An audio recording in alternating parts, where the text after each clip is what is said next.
Salut tout le monde, aujourd'hui on va parler d'une maladie que tous les jardiniers connaissent, le mildiou. Alors c'est vrai que depuis quelques semaines en Bretagne on a une humidité constante sans forcément avoir de grosses précipitations. Donc qui dit humidité et puis douceur dit mildiou. Alors le phénomène s'est présenté d'abord sur les pommes de terre. Donc je vous présente ici la planche de Charlotte. Donc j'avais acheté 10 kg de semences que j'ai mis donc là où je réside et ici sur mon terrain. Alors on peut voir qu'il y a eu quand même une attaque qui est assez importante. Ça s'est passé vraiment en quelques jours, donc il a fallu que je prenne la décision de les arracher. Mais je voulais vous montrer quand même mes observations. Donc avec une deuxième zone où on peut voir les charlottes en premier plan et en second plan. Ce sont en fait des pommes de terre de consommation courante achetées en magasin qui avaient germé chez moi et que j'ai installées là. On peut voir vraiment que les plants sont beaucoup moins attaqués. Alors il y a vraiment beaucoup de variétés différentes. D'ailleurs on voit qu'il y a plusieurs hauteurs différentes. Mais c'est vraiment, on voit vraiment la différence. Sur une troisième zone, en fait, j'ai des pommes de terre qui ont repoussé de l'année dernière. Donc c'est vrai qu'on voit aussi qu'elles sont beaucoup plus résistantes. Donc il me semble que c'est la variété bretonne Dolwen qui est mise sur le marché pour les particuliers depuis pas très longtemps et elle n'a vraiment pas d'attaque de mildiou. Donc c'est vraiment un enseignement pour les années à venir. Ça veut dire qu'il va falloir vraiment que je choisisse des variétés résistantes au mildiou. Ça m'est jamais arrivé d'avoir du mildiou aussitôt dans la saison. Puisque là, ça ne faisait que 2 mois qu'elles étaient en terre, cette pomme de terre-là. Alors, on a récolté et finalement, c'est quand même assez intéressant comme récolte. Je pensais vraiment avoir moins de pommes de terre. Alors, j'ai eu quelques attaques de rongeurs. Si je les avais pas vues, je vous aurais dit que c'était des campagnols ou des rats-aux-pieds, mais en fait, non, ce sont juste de petits mulots. Ils avaient fait plein de petites galeries et j'en ai vraiment vu plusieurs. Donc pour moi, pour moi c'est sûr ce sont les mulots qui me les ont grignotés. Et je vous dirais qu'ils m'ont grignoté à peu près 5% de ma récolte. Bon, c'est pas très grave, ça me dérange pas sur ce taux-là. Par contre, c'est vrai que si je les avais laissés en terre, certainement que j'aurais eu beaucoup plus de dégâts. Ensuite, je vous donne une petite information que j'ai eue avec mon voisin. Donc, quand les tiges sont pourries, on peut laisser les pommes de terre grossir pendant 5 à 6 jours. Donc voilà, si vous n'êtes pas pressé en tout cas de les ramasser, vous pouvez les laisser comme ça 5-6 jours, même après une attaque de maladie. Elles grossiront un petit peu. Après, la croissance va s'arrêter, donc il n'y a aucun intérêt à les laisser en terre, surtout si on a des rongeurs. Parce que c'est vrai qu'on peut conserver comme ça les légumes en terre pendant plusieurs mois même, mais le risque c'est qu'ils se fassent grignoter.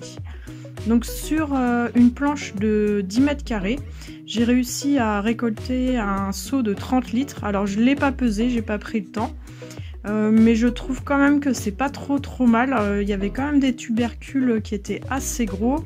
Je vous rappelle, une récolte 2 mois après la plantation, c'est pas si mal.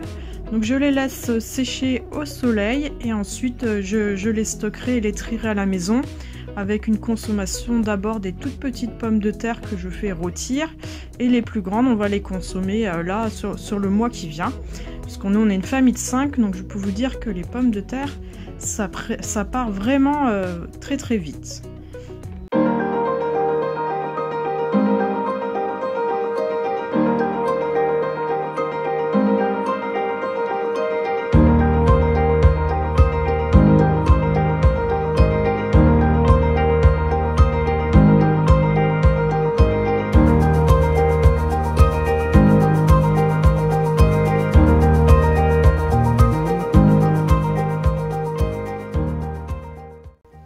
Sinon, on en a profité pour préparer cette zone-là. Donc c'est intéressant d'utiliser la pomme de terre pour décompacter le sol. Donc on a passé un coup de grelinette pour aérer. Donc c'était de la prairie avant la plantation. Et aussi, on en a profité pour répandre donc du fumier. Donc on s'est occupé de 2 zones de culture. Donc on est allé chez mon père donc chercher ce fumier-là. C'est du crottin de cheval qui est composté pendant plus de 2 ans. Donc il a une partie boisée sur son terrain. Et il laisse comme ça parmi les fougères. Et je peux vous dire que ça fait un magnifique compost. Normalement sur la zone que vous avez vue ici, je vais installer les tomates l'année prochaine et je ferai certainement un abri, c'est-à-dire leur faire une petite toiture pour éviter justement qu'il y ait trop d'humidité qui tombe sur les feuilles. Parce que oui, j'ai eu du mildiou sur les pommes de terre, mais pas que, aussi sur les tomates, et ça c'est arrivé très vite. Alors j'ai très peu filmé, mais je vais vous montrer quand même l'étendue des dégâts. Donc il était vraiment temps que j'intervienne, ça s'est passé vraiment en quelques jours, hein. Donc comme quoi il faut vraiment surveiller son potager. Donc on a tout simplement nettoyé, enlevé les feuilles et les branches malades. Alors elles sont pas mal toutes nues pour l'instant, du coup mes pauvres tomates. Et j'ai appliqué aussi une solution qui est plutôt un traitement préventif d'ailleurs que curatif. Mais bon, j'avais pas 36 recettes. D'ailleurs, si vous avez des recettes curatives contre le mildiou, je suis preneuse. Donc cette recette-là, c'est avec 1 litre d'eau. Vous mettez une cuillère à café de bicarbonate et une cuillère à café de savon noir. Le savon noir va servir d'accroche au bicarbonate en fait sur les feuilles et les branches. Donc j'ai bien aspergé et en préventif aussi je l'ai mis sur une autre zone avec des jeunes plants de tomates qui eux sont pas encore trop formés.